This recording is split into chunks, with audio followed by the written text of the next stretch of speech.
Assalamualaikum warahmatullahi wabarakatuh. Kami dari kelompok 3 yang beranggotakan saya sendiri, Wilza Ayu, dan rekan-rekan saya yaitu Ayu Pramudita, Desi Fitriani, Nurvela Putri Islami, dan juga Sukma Rizda. Nah, di sini pada mata kuliah Matematika Diskrit ini, kami akan menjelaskan mengenai menyederhanakan fungsi boolean. Baiklah, pertama kali yaitu saya sendiri yang akan menjelaskan mengenai menyederhanakan fungsi boolean dengan menggunakan metode peta Carnot. Nah, jadi menyederhanakan fungsi boolean dengan metode peta Carnot itu bagaimana caranya? Jadi, menyederhanakan fungsi boolean dengan menggunakan metode peta Carnot itu dapat dilakukan dengan cara menggabungkan kotak-kotak yang bernilai 1 dan saling bersisian atau berdampingan. Nah, di sini di mana kelompok kotak yang bernilai 1 itu dapat membentuk pasangan atau 2, 4 atau kuat, dan juga 8 atau oktet. Nah, untuk selanjutnya saya akan menjelaskan mengenai contoh dari pasangan, kuat atau 4 dan juga oktet atau 8. Nah, yang pertama yaitu contoh mengenai pasangan. Nah, di sini pada contoh pasangan ini soalnya yaitu diberikan peta Carnot yang mempresentasikan fungsi boolean dengan 2 term. Nah, di sini sebelum kita menyederhanakan, kita buat dulu 2 buah term yang di samping menyatakan. Nah, di sini kita bisa lihat tabelnya bahwa di sini terdapat 4 buah peubah yaitu Wx, Yz, dan di sini juga terdapat di mana 2 buah term yang mana dia saling berdampingan yaitu pada yang sudah dilingkari yaitu pada 1 dan angka satunya lagi. Nah, di sini cara penyederhanaannya yaitu pertama kita kelompokkan. Misalnya di sini dengan cara melingkari. Nah, di sini terdapat 2 buah satu yang bertetangga, bisa kita lihat di sana yang sudah saya jelaskan, sudah saya sebutkan sebelumnya. Nah, selanjutnya kita perhatikan bahwa nilai term pada kotak-kotak yang dilingkari yaitu pada WXYZ dan juga pada WXYZ aksen. Nah, di sini kita lihat nilai W dan nilai X dan juga nilai dari Y dan nilai Z. Nah, di sini seperti yang didapatkan 2 buah term tadi di mana F, W, X, Y, dan Z itu sama dengan W, X, Y ditambah dengan W, X, Y, Z aksen. Nah, di sini kita bisa lihat di mana di sini terdapat literal yang sama, yaitu pada fungsi W, X, dan Y, di mana ditandai dengan fungsi Wx. Kita bisa lihat pada baris yang ketiga, yaitu pada 1 dan 1, 1, dan juga pada Y pada baris pada kolom keempat. Di sana juga terdapat 1, di mana hal tersebut bisa kita lihat di samping yaitu dicetak tebal. Nah, di sini sehingga kita dapatkan F, W, X, Y, dan Z itu sama dengan W, X, dan Y. Selanjutnya itu contoh soal yang 4 atau disebut dengan kuat. Nah, di sini soalnya yaitu diberikan peta Carnot yang mempresentasikan fungsi boolean dengan 4 buah term. Bisa kita lihat sebuah peta Carnotnya. Nah, di sini di mana juga terdapat 4 peubah yaitu WZ dan WX, Y, dan Z. Bisa kita lihat di sini di samping. Nah, untuk solusinya yaitu, nah sebelum disederhanakan ke 4 buah term di dalam lingkaran yang sudah dilingkari, nah di sana di samping itu kita menyatakan F, W, X, Y, dan Z-nya itu sama dengan W, X, Y aksen, Z aksen. Dimana di sini satunya itu dinyatakan dengan WX biasa. Nah, sedangkan nilai dari nolnya, kita bisa lihat nilai dari nol itu dinyatakan sebagai aksen di sana disebut, sehingga membentuk WX, Y aksen, dan Z aksen. Itu berlaku juga untuk selanjutnya. Nah, jadi WX, Y, Z aksen ditambah dengan WX, Y aksen, Z. Nah, ditambah lagi dengan WX, Y, Z dikarenakan di sana pada baris ketiga dan pada kolom ketiga itu tidak terdapat angka 0. Nah, untuk selanjutnya yaitu ditambah dengan W, X, Y, Z aksen. Nah, sedangkan untuk cara penyederhanaannya sendiri, nah kita bisa memperhatikan bahwa suku-suku yang dilingkari tadi, keempat buah tem yang dilingkari tadi, itu memiliki litera yang sama, yaitu pada W, kita bisa lihat W-nya, dan juga pada X, W dan X, yaitu bisa kita lihat yang ditandai dengan angka 11 yang sudah dicetak tebal. Nah, sehingga didapatkan F, W, X, Y, dan Z itu sama dengan W dan X. Selanjutnya itu contoh menyederhanakan fungsi boolean menggunakan metode peta Carnot, yaitu pada 8 atau oktet, di mana di sini soalnya yaitu diberikan peta Carnot sebagai berikut. Kita bisa lihat di samping peta Carnotnya, di mana terdapat 8 buah literalnya, 8 buah tem yang telah dilingkari di samping. Nah, di sini sebelum disederhanakan, 8 buah tem tersebut menyatakan fungsi F, W, X, Y, dan Z itu sama dengan seperti yang sudah saya jelaskan sebelumnya, bahwa 0 itu jika terdapat angka 0 berarti itu nanti menyatakan fungsinya akan diberi aksen. Nah, di sini bisa kita lihat bahwa pertama yaitu W, X, Y aksen, Z aksen.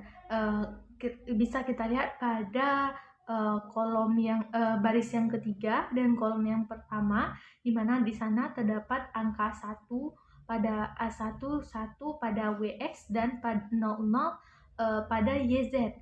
Nah, selanjutnya itu ditambah WX Y aksen Z, ditambah lagi WX YZ YZ, ditambah WX YZ aksen, dan ditambah WX aksen,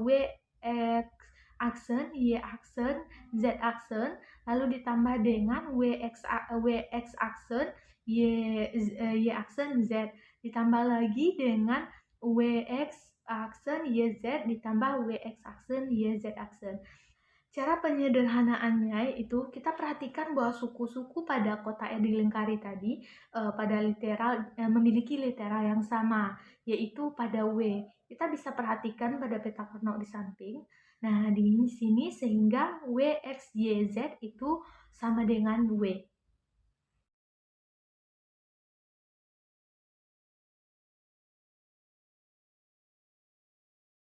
Assalamualaikum warahmatullahi wabarakatuh. Saya Desi Fitriani, NIM A1C220057. Di sini saya akan membahas materi menyederhanakan fungsi boolean menggunakan peta Carnot ketika berubah.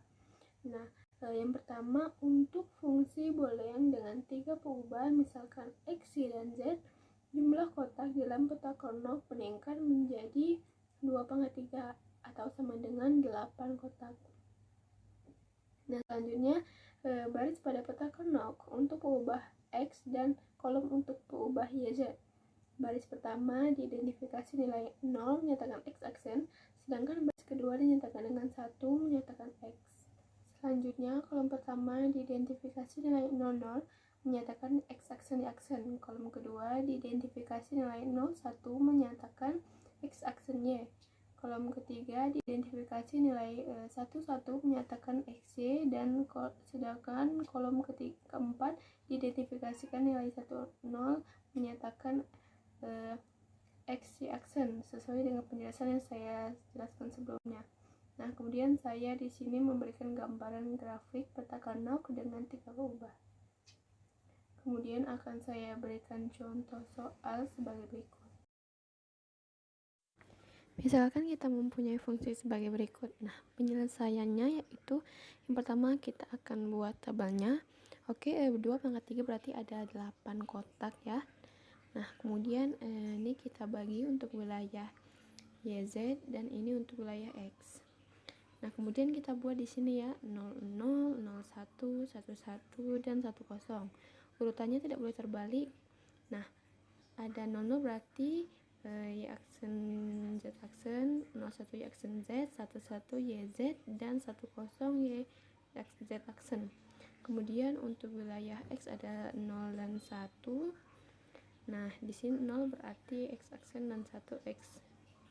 Kemudian kita beri nilai pada masing-masing fungsinya, yaitu X, Y aksen, Z aksen. Berarti di sini X, Y aksen, Z aksen 1. Kemudian ditambah Y, X, Y aksen Z. X, Y aksen Z 1. Kemudian X, Y, Z di sini juga 1. Dan X, Y, Z aksen. X, Y, Z aksen 1. Kemudian X aksen, Y aksen Z. X aksen, Y aksen Z di sini, dan X aksen, Y, Z aksen di sini. Nah, 1. Kemudian yang tidak ada nilainya kita taruh di situ dengan angka 0. Kemudian kita akan membuat pengelompokan di sini. Nah, perhatikan bahwa kita akan membuat 3 kelompok. Kelompok yang pertama berada di sini, kemudian yang kedua ada di sini, dan yang ketiga ada di sini. Selanjutnya, bagaimana kita menuliskan penyederhanaan Carnot yang berhasil kita buat ini? Nah, tinggal kita buat seperti ini saja ya. F sama dengan kelompok pertama. Kelompok pertama itu kan berada di baris si X, berarti nilainya adalah X.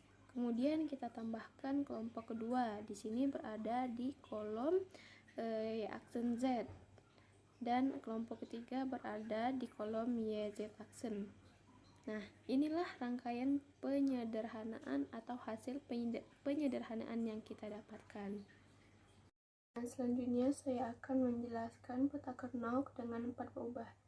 Misalkan 4 pengubah dalam fungsi boolean adalah W, X, dan Z. Jumlah kotak dalam peta Carnot berubah meningkat menjadi 2/4 atau menjadi 16 kotak. Kemudian baris pada peta Carnot untuk perubahan WX dan kolom untuk perubahan YZ. Baris pertama diidentifikasikan nilai 00 menyatakan W aksen Z X aksen.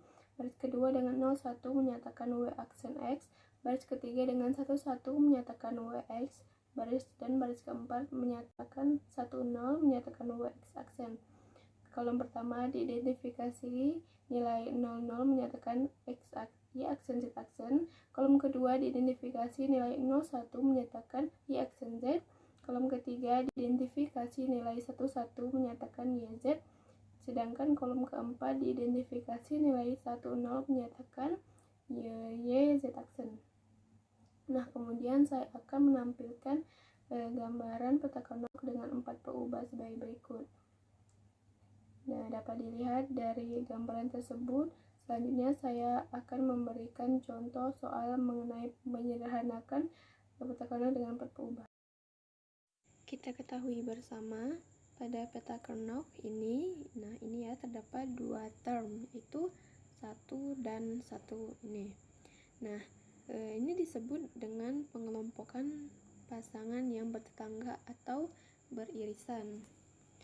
Nah, sebelum disederhanakan, fungsi dari W, X, Y, dan Z, yaitu W dikali X dikali Y dikali Z, ditambah W dikali X dikali Y dikali Z aksen. Nah, mengapa demikian?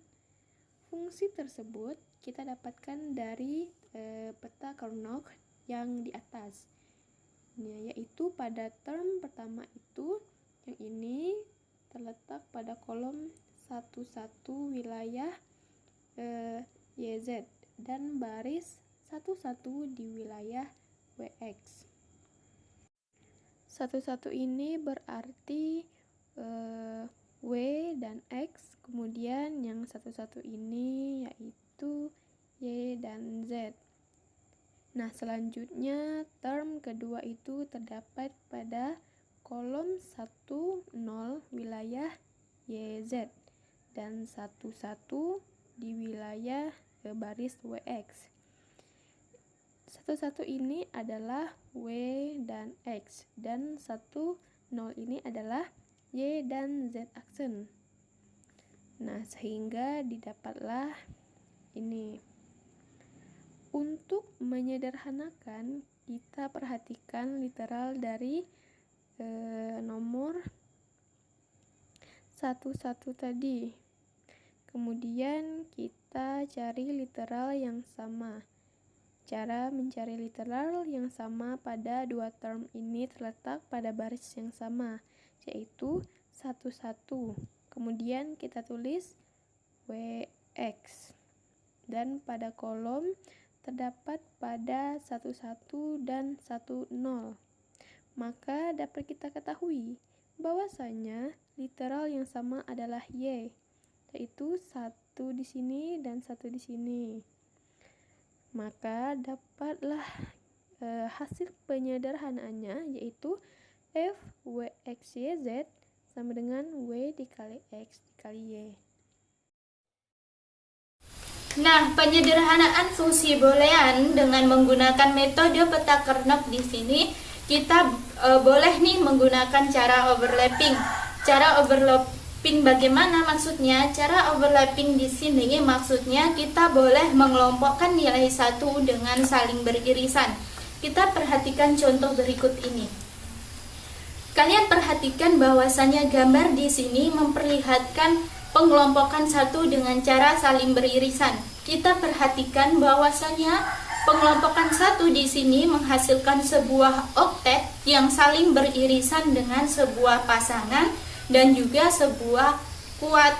Nah, contoh gambar di sinilah yang dimaksud dengan cara overlapping atau pengelompokan satu dengan saling beririsan. Nah, prinsip yang digunakan pada cara ini yaitu carilah pengelompokan satu sebanyak-banyaknya. Nah, untuk memahami lebih lanjut materi tersebut, mari kita masuk kepada contoh soal. Sebelum itu kita perhatikan dua gambar yang telah saya sajikan berikut ini. Kita perhatikan kedua gambar tersebut dan kita bandingkan. Peta Kernock di sini merupakan peta Kernock yang sama, namun apa perbedaannya? Perbedaannya di sini terletak pada bagaimana cara mengelompokkan nilai satu. Nah, pengelompokan yang pertama di sini dilakukan secara beririsan, sedangkan pada gambar yang kedua pengelompokan satu tidak dilakukan secara beririsan. Nah, kemudian hal ini akan menimbulkan pertanyaan, apakah fungsi penyederhanaan yang dihasilkan nanti akan sama atau tidak? Jika tidak, mana yang lebih sederhana? Apakah pengelompokan dengan cara beririsan atau yang bukan? Untuk menyelesaikan kasus ini, yuk simak terus video penjelasan saya berikutnya. Penyelesaian. Nah, di sini gambar yang pertama tadi disajikan, pengelompokan satunya disajikan dengan cara beririsan, di mana menghasilkan sebuah oktet yang beririsan dengan sebuah kuat dan juga sebuah pasangan. Nah, dari pengelompokan satu secara beririsan ini kita dapat menghasilkan sebuah fungsi yang sederhana. Nah, untuk mengetahui fungsi hasil penyederhanaannya seperti apa, kita bisa memperhatikan terlebih dahulu untuk pengelompokan satu yang berbentuk oktet di sini. Kita perhatikan suku-suku yang ada pada bentuk oktet ini. Kita perhatikan bahwasanya suku-suku pada oktet ini memiliki literal yang sama, yaitu 1 atau di sini dilambangkan dengan Z, maka kita bisa menuliskannya dengan Z. Nah, kemudian langkah kedua kita memperhatikan pada bentuk pengelompokan satu bentuk kuat di sini, bahwasanya suku-suku yang ada pada bentuk kuat ini memiliki literal yang sama, yaitu kita perhatikan terlebih dahulu pada barisnya, di mana baris 1 di sini 01 yang artinya W komplement X dan 11 artinya WX. Maka literal yang sama yaitu X. Kemudian pada kolomnya kita bisa memperoleh literal yang sama yaitu Y. Maka kita dapat menuliskannya yaitu XY. Nah, kemudian yang terakhir kita perhatikan pengelompokan satu yang berbentuk pasangan. Nah, dari bentuk pasangan ini kita memperoleh suku yaitu 10 kan berarti WX komplement. Nah, kemudian dari kolomnya yaitu 0, 0 dan 01 di sini memiliki literal yang sama yaitu 0 atau Y komplement. Maka dari bentuk pasangan ini kita memperoleh suku WX komplement Y komplement. Nah, sehingga fungsi hasil penyederhanaannya yaitu f w, x, y, z sama dengan z ditambah xy ditambah wx komplement y komplement. Nah, maka dari itu dari gambar 1 dan gambar 2, di mana gambar 1 memiliki fungsi hasil penyederhanaannya yaitu fw xy z sama dengan z ditambah xy ditambah wx komplement y komplement. Kemudian pada gambar kedua kita memperoleh fungsi hasil penyederhanaan f, w, x, y, z sama dengan y ditambah x, y, z komplement ditambah w, x komplement, y komplement, z komplement. Fungsi hasil penyederhanaan ini diperoleh dengan cara yang sama seperti video yang saya jelaskan sebelumnya. Maka dari kasus ini kita dapat menarik kesimpulan bahwasanya pengelompokan satu dengan cara beririsan akan memperoleh fungsi hasil penyederhanaan yang sesederhana mungkin daripada yang tidak menggunakan cara yang beririsan. Nah, sekarang kita masuk pada materi penggulungan. Ada kemungkinan nih kotak-kotak yang bernilai 1 pada peta Carnot itu saling berseberangan. Misalnya sisi kiri dengan sisi kanannya, sisi atas dengan sisi bawahnya. Sebenarnya kotak-kotak yang berseberangan ini merupakan kotak-kotak yang bertetangga juga. Oleh karena itu, jika kita menemui kasus seperti ini, maka kita bisa menyelesaikannya atau menyederhanakan fungsi ini dengan cara penggulungan. Artinya di sini kita menganggap bahwasanya peta Carnot itu seperti sebuah kertas yang bisa digulung, menautkan sisi kiri dengan sisi kanannya. Seperti pada contoh gambar berikut ini. Pada gambar yang pertama di sini merupakan gambar peta Carnot normal atau peta Carnot pada umumnya. Kemudian gambar di sampingnya merupakan sebuah gambar peta Carnot yang sisi kanan dan juga sisi kirinya saling ditautkan atau dengan bisa kita sebut dengan cara menggulung. Nah, untuk memahami bagaimana penerapan konsep ini, mari simak contoh soal berikut ini. Nah, kita masuk pada contoh soal berikut ini. Sederhanakanlah fungsi boolean f, x, y, z sama dengan x komplement yz ditambah xy komplement z komplement ditambah xyz ditambah xyz komplement. Nah, untuk penyelesaiannya di sini kita gambarkan sesuai dengan peta Carnot 3 peubah. Nah, kita perhatikan pengelompokan satu pada gambar tersebut bahwasanya satu pada sisi kiri akan ditautkan dengan satu pada sisi kanannya atau kita sebut dengan cara penggulungan. Maka dengan cara penggulungan ini kita mendapatkan fungsi hasil penyederhanaan yaitu f, x, y, z sama dengan yz. Yz di sini kita lihat dari suku pada baris ke-1 dan juga baris 2 dan juga pada kolom ke-3 di mana memiliki literal yang sama yaitu yz. Nah, kemudian selanjutnya yaitu xz komplement di mana xz komplement di sini diambil dari ketika kita menautkan sisi satu pada sisi kiri dengan satu pada sisi kanan sehingga terletak pada baris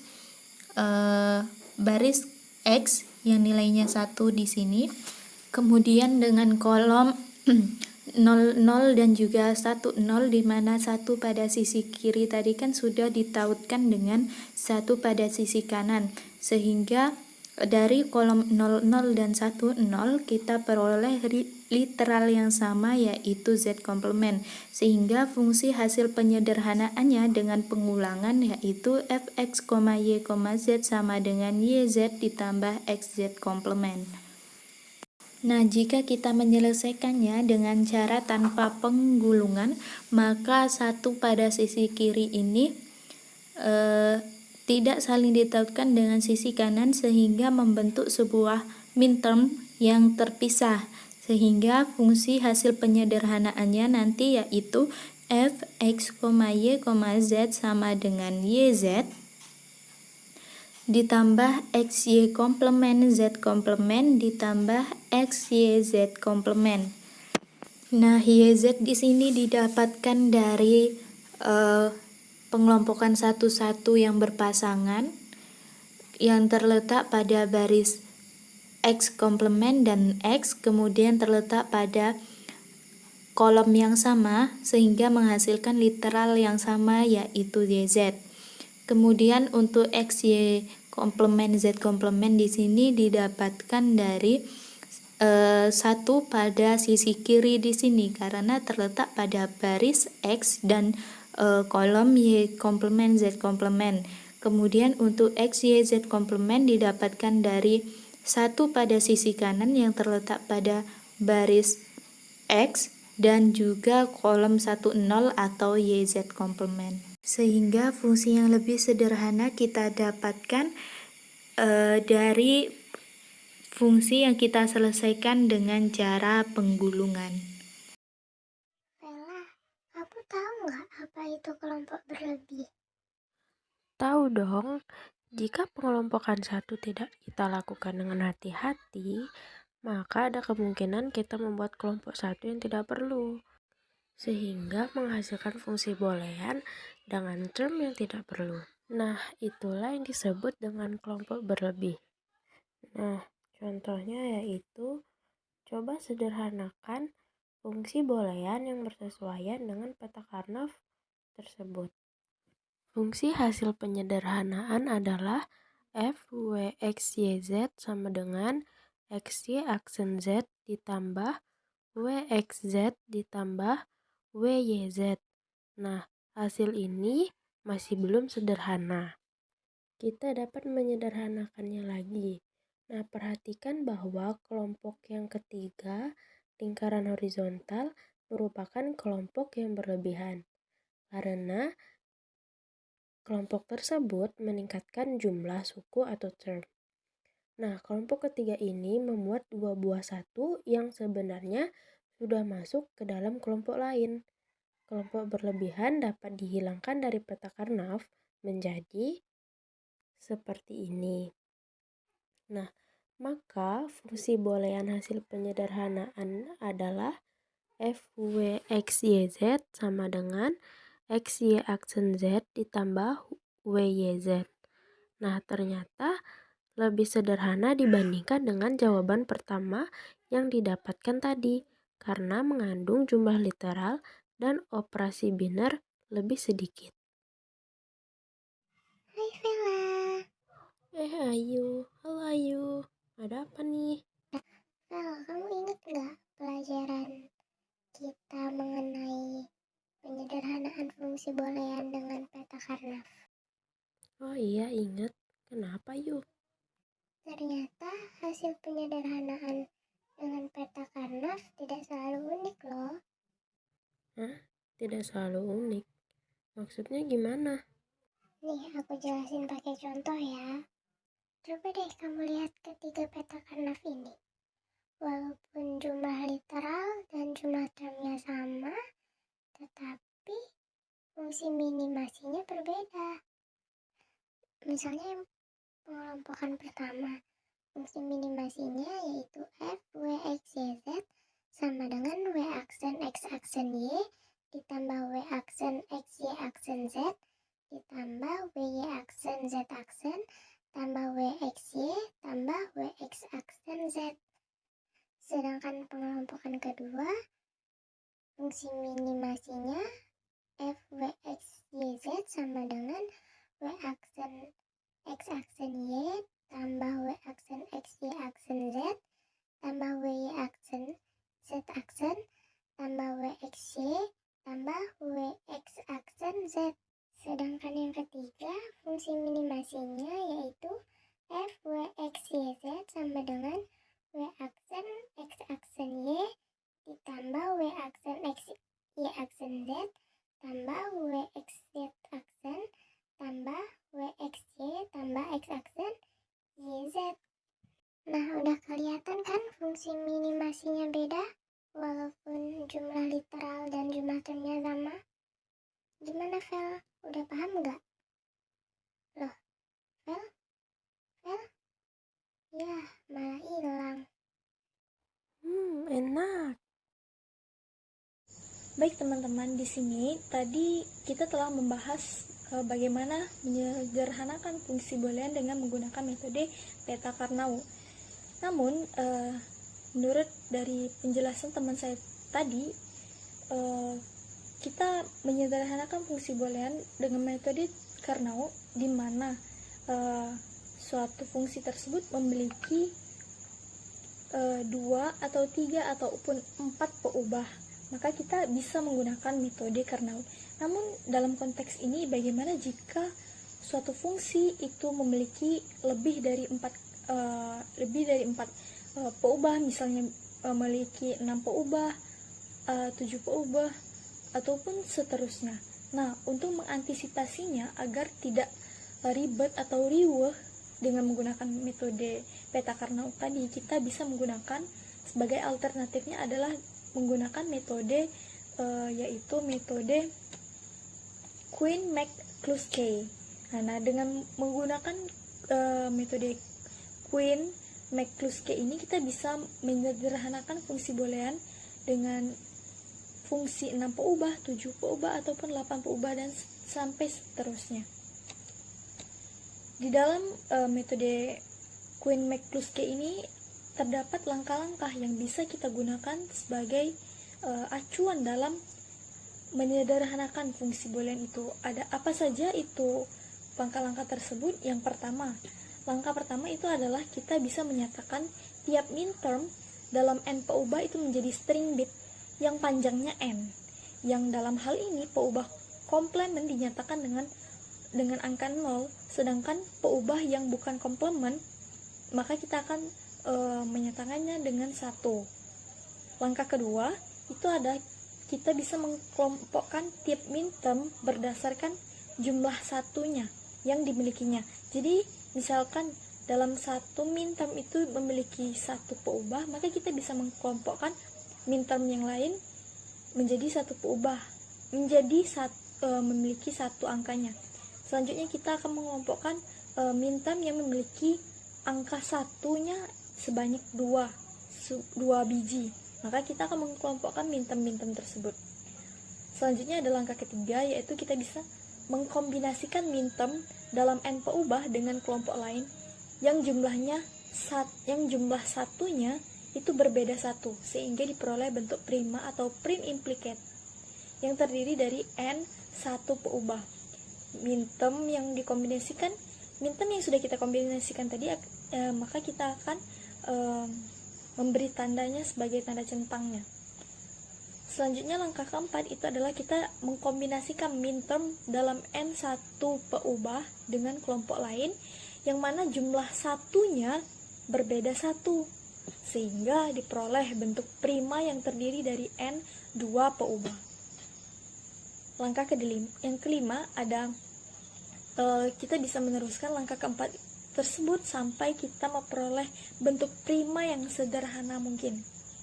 Selanjutnya ada langkah keenam, yaitu ambil semua bentuk prima yang tidak bertanda centang. Kan tadi kita sudah mengklasifikasikan atau mengkelompokkan minterm tersebut, yang sudah kita kombinasikan kita beri tanda centang. Nah, kan kita kombinasikan itu sesuai persyaratannya, itu sesuai dengan berapa banyak jumlah angka satunya. Jadi yang tidak masuk dalam kita kombinasikan tadi, kita beri tanda silang. Selanjutnya ada langkah ketujuh, yaitu pilih bentuk prima yang memiliki jumlah literal paling sedikit namun mencakup sebanyak mungkin min-term dari ekspresi boolean semula. Dari langkah ketujuh ini ada beberapa cabang atau beberapa tahapan lagi yang bisa kita pahami agar kita bisa menyelesaikan atau menyederhanakan fungsi boolean itu, yaitu ada langkah lagi. Yang pertama adalah tandai kolom-kolom yang mempunyai tanda X dengan tanda X, lalu beri tanda centang di sebelah kiri bentuk prima yang berasosiasi dengan tanda komplement tersebut. Nah, bentuk prima ini telah dipilih untuk fungsi boolean sederhana. Selanjutnya ada langkah kedua dari tahapan langkah 7 ini adalah yang ke B-nya, itu adalah periksa. Kita periksa lagi apakah masih ada min-term yang belum dicakup oleh bentuk prima terpilah. Jika ada, nah pilih dari bentuk prima yang tersisa yang mencakup sebanyak mungkin min-term tersebut. Langkah yang ketiga yaitu kita untuk setiap bentuk prima yang telah ditandai dengan centang, beri tanda min-term yang dicakup oleh bentuk prima tersebut dengan tanda centang. Nah, langkah terakhir dari langkah ketujuh ini adalah ulang langkah yang ketiga tadi sampai seluruh min-term ini sudah dicakup oleh semua bentuk prima. Nah, teman-teman, itulah tadi langkah-langkah dari metode Quine-Maclus. Namun, kita masih bertanya-tanya nih, bagaimana sih cara penerapan dari langkah-langkah Quine-Maclus K ini? Nah, jadi untuk itu kami akan menyajikan satu soal bagaimana menyederhanakan fungsi boolean ini untuk memantapkan pemahaman kita bagaimana kita menggunakan metode Maclus K ini dengan baik. Berikut adalah contoh soal yang akan kami sajikan. Menjelaskan tentang bagaimana contoh menyederhanakan fungsi boolean dengan menggunakan metode Maclus K. Jadi di sini ada fungsi W, X, Y, Z dengan angka yang disebutkan yaitu adalah 1, 4, 6, 7, 8, 9, 10, 11, dan 15. Jadi di sini ada langkah yang pertama, langkah 1 sampai 5. Yang pertama kita harus menjadikan angka 1, 4, 8, 6, 7, 6, 9, dan seterusnya itu ke dalam bentuk biner. Kalau kita ubah dalam bentuk biner kan rumusnya 2x pangkat 0, 2z, yang ini z-nya 2 pangkat 0, y-nya 2 pangkat 1, yang ini kan x-nya 2 pangkat 2, yang w-nya 2 pangkat 3. Untuk mencarinya, kita lihat angka 1. Berarti 2 pangkat berapa sih yang hasilnya adalah 1? Oh, berarti 2 pangkat 0. Kenapa 2 pangkat 0? Karena setiap angka yang semua dipangkatkan dengan 0, maka hasilnya adalah 1. Maka 2 pangkat 1 adalah 2 pangkat 0 adalah hasilnya 1. Kita tulis ya seperti ini. Selanjutnya 4. 2 pangkat berapa sih yang hasilnya adalah 4? Oh, 2 pangkat 2. 2 pangkat 2 hasilnya adalah 4.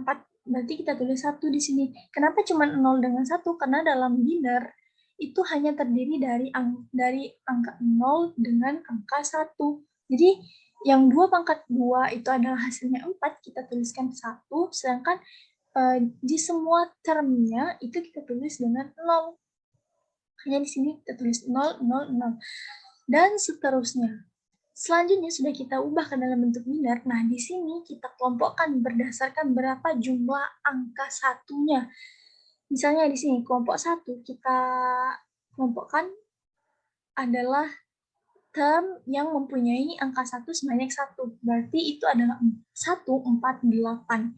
Di kelompok kedua kita mengelompokkan bahwa term berapa yang mempunyai angka satunya sebanyak 2. Berarti itu adalah 6, 9, 10. Yaitu kan angka satunya ini.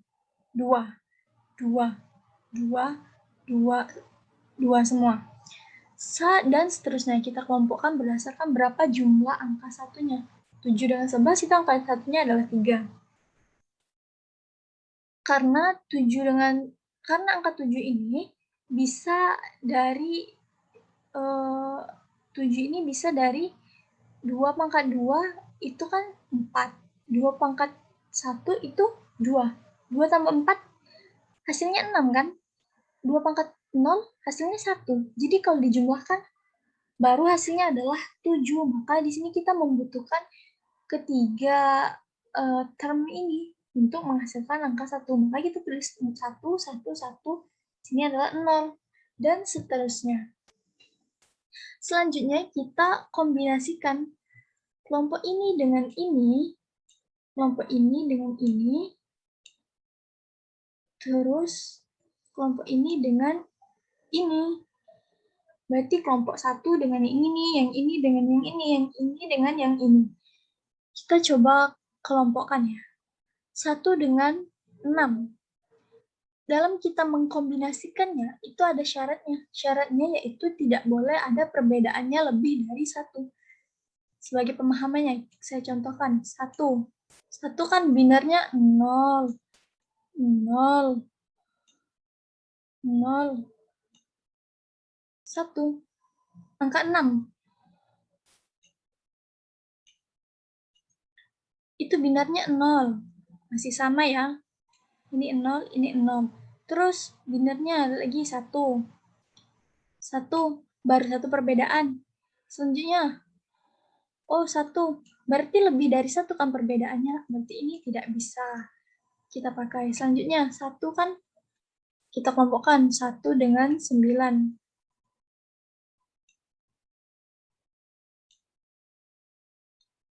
9. 9, 0 dengan 1. 1, berarti kita tulis 1, baru 1 perbedaannya. Selanjutnya 0, 0, 1, 0, 0, 1. Oh, cuma 1 perbedaannya, karena ini juga 1. Berarti ini bisa kita masukkan kita kelompokkan lagi. Karena yang perbedaan itu cuma 1, maka kita tulis strip ini. Kita contreng 1 dengan 9. Dan begitu pun teman-teman seterusnya kita kelompokkan sehingga semuanya hasilnya seperti ini. Jangan lupa kita kelompokkan berdasarkan kelompok berapa yang kita kombinasikan dengan kelompok selanjutnya. Kan 1 dengan 9. Ini masih kelompok, kita taruh di kelompok 1 dulu. Kelompok 6 dengan 7. Kita taruh di sini. 7 dengan 15. Dan seperti itu. Contreng. Langkah selanjutnya kita kombinasikan.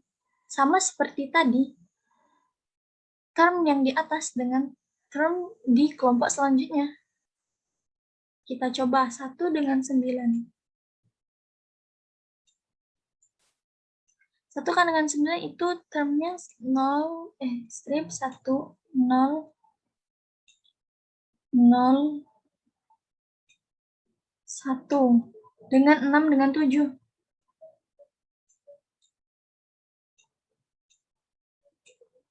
0 kan ini adalah 0, 1, 1, strip ini 1 ya. Perbedaannya udah banyak. Ini dengan ini beda. Ini dengan ini beda. Ini dengan ini beda. Berarti tidak bisa kita pakai.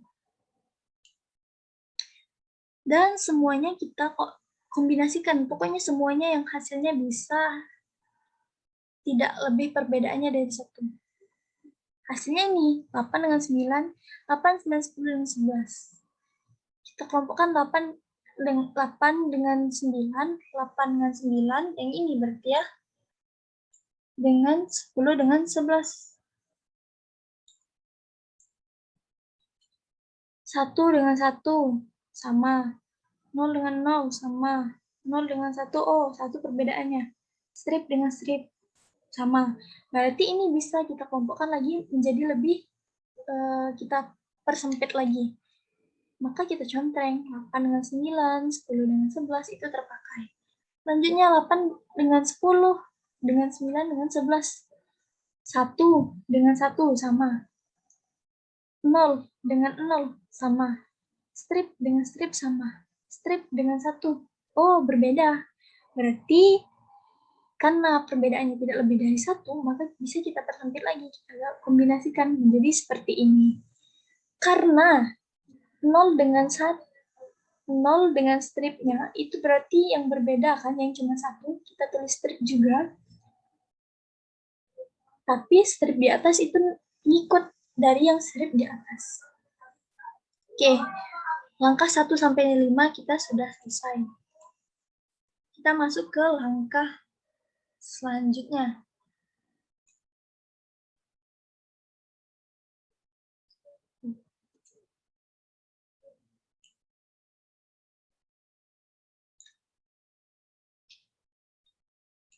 Biar tidak pusing, di sini saya copy lagi.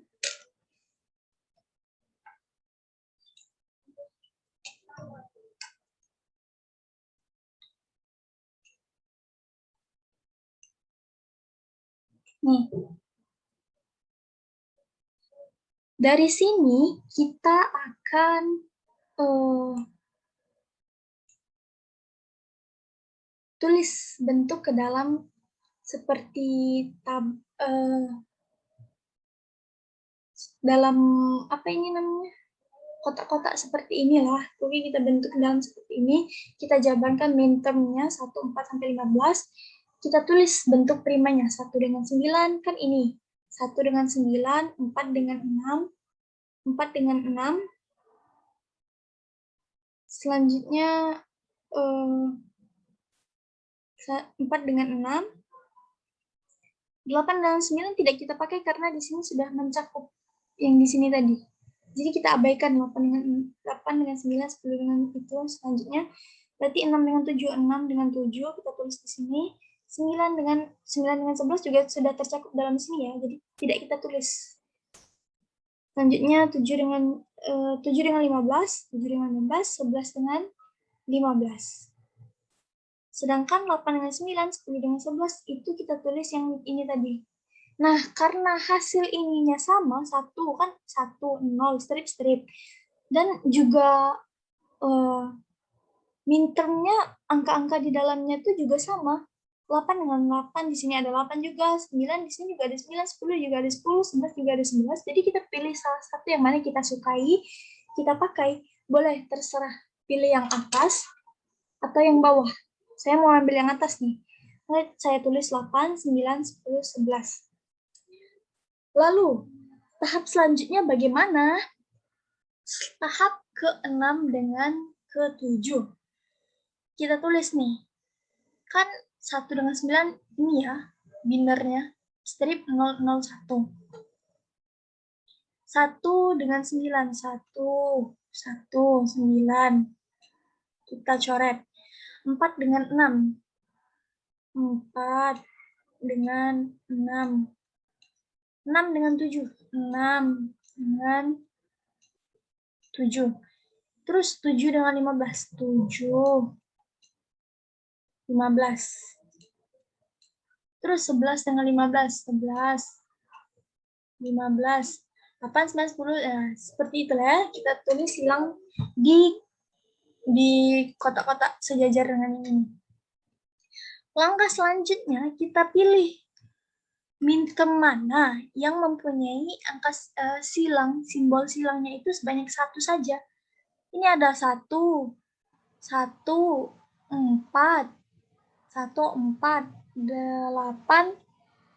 10. Nah, berarti kita tulis nih. 1 kita tulis contreng. Tapi karena dia mempunyainya simbol X-nya, simbol silangnya itu cuma 1, kita tulis lagi ini seperti angka bintang sini sebagai pembeda dari semuanya. 4 kita tulis seperti ini. Nah, yang 6 itu kita contreng juga karena 4 ini mewakilkan dengan yang 6. Ya kan?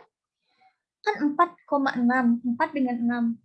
Walaupun yang ini yang mempunyai simbol X-nya cuma 4, tapi yang angka 6, min term 6 sudah terwakilkan. Jadi kita tulis contreng saja. Selanjutnya 4 dengan 6, 6 dengan 7. Oh, mohon maaf. karena bukan maksud saya, kan 6 dengan 7, 6 dengan 7. 6 tadi sudah kita contreng ya. Selanjutnya 7 dengan 15. 7, 15. Enggak, karena 7 enggak punya ini, enggak punya angka simbol satunya.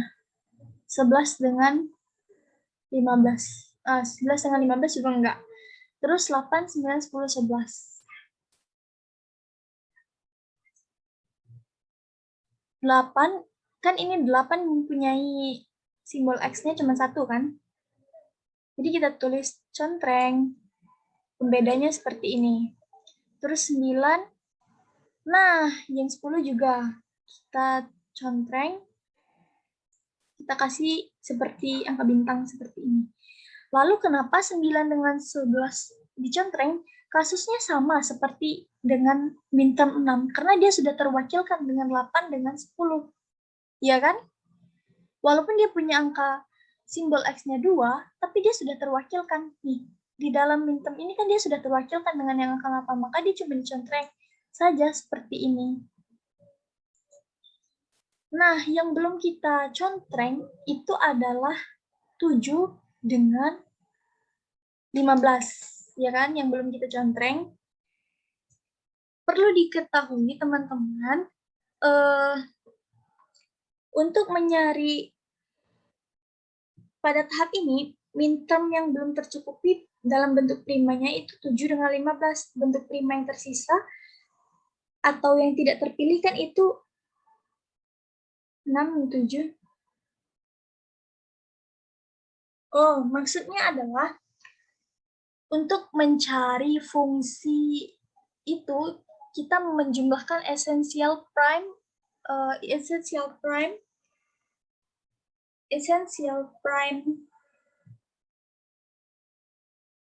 implicate. Apa itu maksudnya? Yang ini, yang kita contreng-contreng tadi. Sama yang ditambah dengan non-essential implicate. Karena 1 dengan 9 kan sudah nih terwakilkan, jadi kita contreng saja 1 dengan 9. Terus 4 dengan 6, 4 dengan 4 kan kita contrengkan juga. Yang punya angka bintang ini loh. Terus 6 kan enggak, karena dia sudah terwakilkan dengan yang 4. Dan juga dia enggak punya angka silangnya 1, dia angka silangnya 2. Jadi yang 8.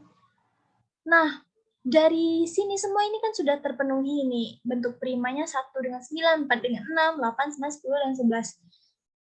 Yang tersisa itu ada 6, 7, 7, 15, 11 dengan 15. Karena 6 ini sudah terwakilkan dengan yang 4, kalau kita pilih yang 6, 15-nya nggak terwakilkan. Kalau kita pilih yang 11, dengan 11 dan 15, yang 7 tidak terwakilkan. Karena yang dari ketiga kandidat ini yang paling mewakilkan itu cuma 7 dengan 15. Jadi kita pilih saja 7 dengan 15. 7 dengan 15. Oke, sampai sini kita masuk ke dalam tahap terakhir.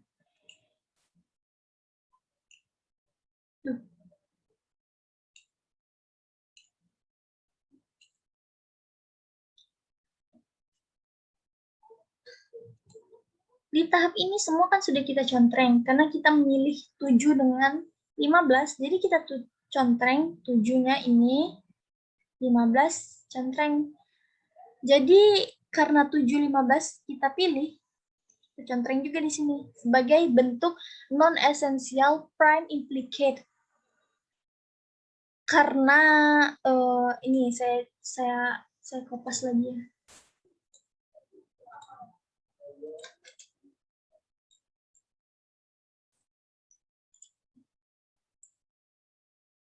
Nih.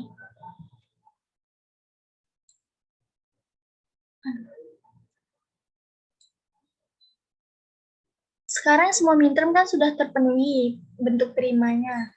Jadi bentuk prima yang terpilih itu kita ubah sesuai dengan termnya. 1,9. 1,9 itu kan W, X, Y, Z. Yang karena W-nya itu strip, jadi nggak usah kita abaikan saja yang W-nya. X, Y, Z-nya kita fokuskan kepada X, Y, Z. Aduh, ini salah. X-nya kan 0, Y-nya kan 0, Z-nya dengan 1.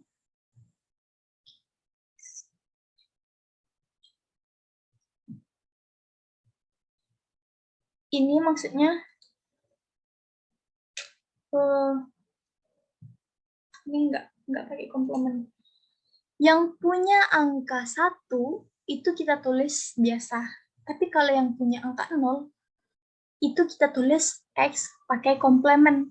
Karena 1,9 itu kan X, Y, Z. Binernya adalah 0, 0, 1. X-nya angkanya 0, maka kita tulis X komplement. Y-nya mempunyai angka 0, kita tulis Y komplement. Z-nya angkanya adalah 1, kita tulis Z saja. Lanjut kita pilih yang 4 dengan 9, 4 dengan 6. 0, 1, strip, X. Berarti yang dipakai adalah W, X, Z. W, X, Z. Karena W-nya adalah 0, jadi kita W komplement X. X1, X biasa, Z komplement. 7 dengan 15. 7 dengan 15 itu satu semua. Berarti X, Y, Z. X, Y, Z.